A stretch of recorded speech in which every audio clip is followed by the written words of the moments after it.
l'évolution de ta relation avec la personne que tu as dans le cœur. Si tu es en silence, en distance, on va aller voir ce qui se passe pour lui ou pour elle. Peu importe si c'est un homme ou une femme, toi tu es ici, même si tu es un homme, ok? On va aller voir pour chacun d'entre vous comment les choses vont évoluer, comment ça va bouger. Dans l'autre sens, Sabrina, c'est mieux. D'ailleurs, je ne l'ai pas dit dans la précédente vidéo. Je suis Sabrina de la page du ciel à la terre avec Cédric. Ces vidéos nous appartiennent. Si tu les vois sur une autre page que la nôtre, on nous l'a gentiment volé. Peut-être qu'ils n'ont pas écouté jusqu'au bout, hein. C'est fort probable. Donc, je t'invite à signaler, à bloquer ces comptes. On n'a qu'un seul profil sur chaque plateforme. On ne vous contacte jamais en premier. On n'a aucun intérêt à faire ça. Au vu du nombre de demandes qu'on a déjà en cours, déjà, ça prouve le sérieux de mes chers confrères si on vous contacte en premier. N'hésitez pas à demander un vocal qu'on vous laissera volontiers, bien entendu. Allez. Ton autre, et ça, c'est toi. Bon, la lenteur.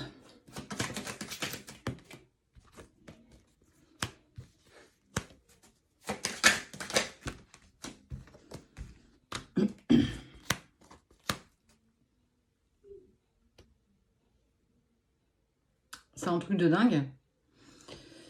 Il va y avoir une décision que tu vas prendre de contacter ton autre. Je ne sais pas par quel prétexte, pour quelle raison il va y avoir un contact, mais il va y avoir un contact avec la personne de ton cœur.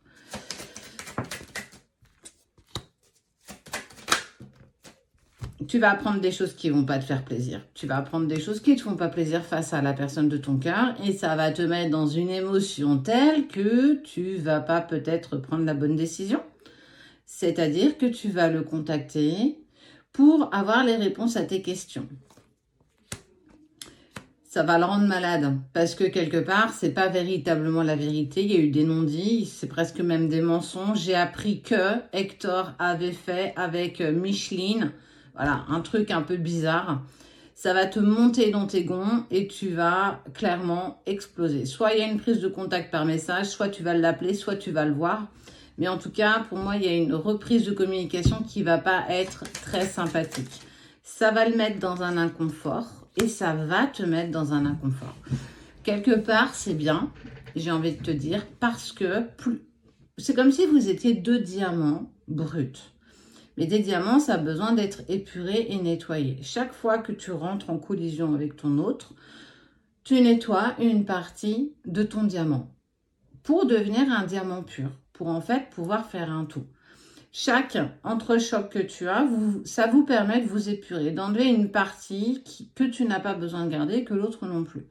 Donc, chaque fois que vous entrez en friction, en collision, parce que vous êtes en montée égotique, parce que vous avez des peurs, parce que ça peut mettre tellement de choses en lumière. Ça met en lumière peut-être aussi ta dépendance affective ou celle de l'autre, la peur qu'il t'abandonne, la peur que tu le rejettes. En fait, tout ça vient se mêler énergétiquement entre vous. Ça va causer des dégâts. Je ne vais pas te dire le contraire. Mais c'est un mal pour un bien. Alors effectivement, une fois que tu seras rentré en collision, il va falloir vous éloigner. Et donc c'est là où vous allez reprendre encore de la distance et du silence. Mais pour mieux revenir, pour épurer une autre partie de votre diamant, hop, jusqu'à faire chaque facette de votre diamant personnel. Pour à la fin, faire une fusion et pouvoir faire un seul et unique diamant. Tout ce parcours, il n'est pas doux en fait. La séparation, elle est aussi faite de conflits, de disputes, d'incompréhension. On n'arrive plus à s'entendre, on n'arrive plus à s'écouter. Et on se dit, bah écoute, à un moment donné, je vais lâcher l'affaire. Mais pas du tout. Ça va vous permettre, et ça c'est ce qu'on dit à ton hôte, d'apaiser les choses. On compte sur vous, hein.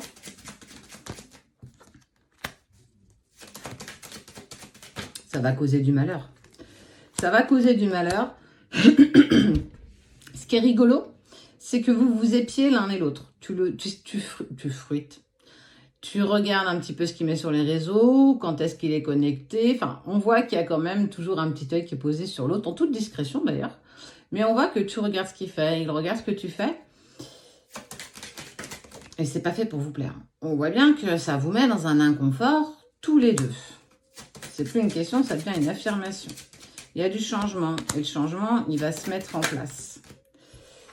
Changement, oh, encore des doutes. Tu vas pas aimer ce que tu vas apprendre. Tu vas pas aimer ce que tu vas... Alors, attention, j'ai envie de dire, une rumeur se fait qu'à partir du moment où elle est toujours répétée, voire envenimée. Tu n'auras pas la réponse totale à tes questions quand tu vas le contacter. Et tant bien qu'il ait rencontré une autre personne, il en a totalement le droit. Il ne t'appartient pas, tu ne lui appartiens pas. Dans cette phase de séparation, il y a souvent des runners qui viennent expérimenter d'autres relations avec lesquelles ils vont rester. Ça peut être même des relations qu'on va appeler toxiques, empreintes de manipulation de la part de la tierce avec qui ils peuvent être. Mais toi aussi, hein. Souvent, on a cette question, mais pourquoi mon autre, il est avec une autre personne alors que normalement, il m'aime moi? Bah, moi, je vais te répondre à cette question. C'est plus facile d'être avec une personne qu'on aime moins. Ça veut dire que si demain, il y a une séparation, c'est moins douloureux qu'être avec toi et avoir la peur que tu le rejettes ou que tu l'abandonnes en fonction de vos polarités, de comment vous avancez, de votre chemin de vie. C'est plus facile pour lui ou pour elle d'être avec une personne avec qui il n'y a pas forcément d'accroche, pas forcément de sentiments, parce que c'est plus fluide en fait. C'est-à-dire que c'est une personne qui ne l'impacte pas véritablement. Et il a besoin aussi d'expérimenter ses sentiments. Et si je me mets avec une autre personne, est-ce que je vais l'aimer autant que mon âme ou ma flamme jumelle située en relation sacrée?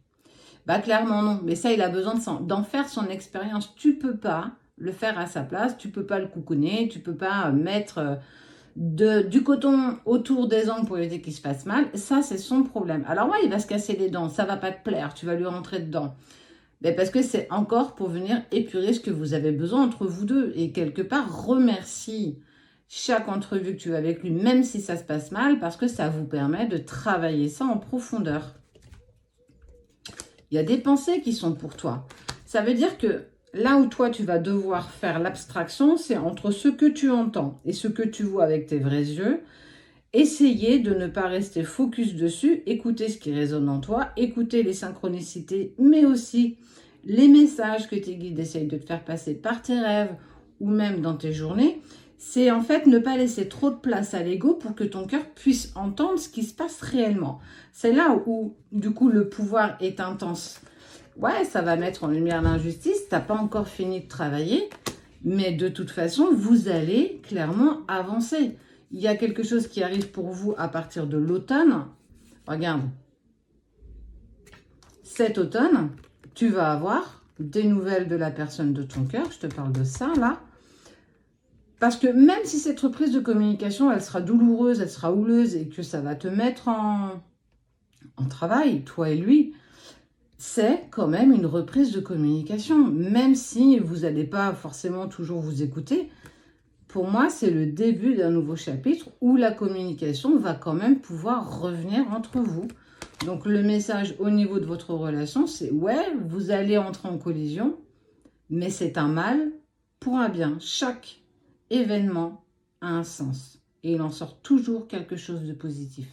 Garde ça en mémoire, enregistre cette vidéo parce qu'il y a plein de conseils et tu vas faire des bêtises et tu vas faire des erreurs et c'est normal, ça fait partie du parcours. Moi aussi, j'en ai fait.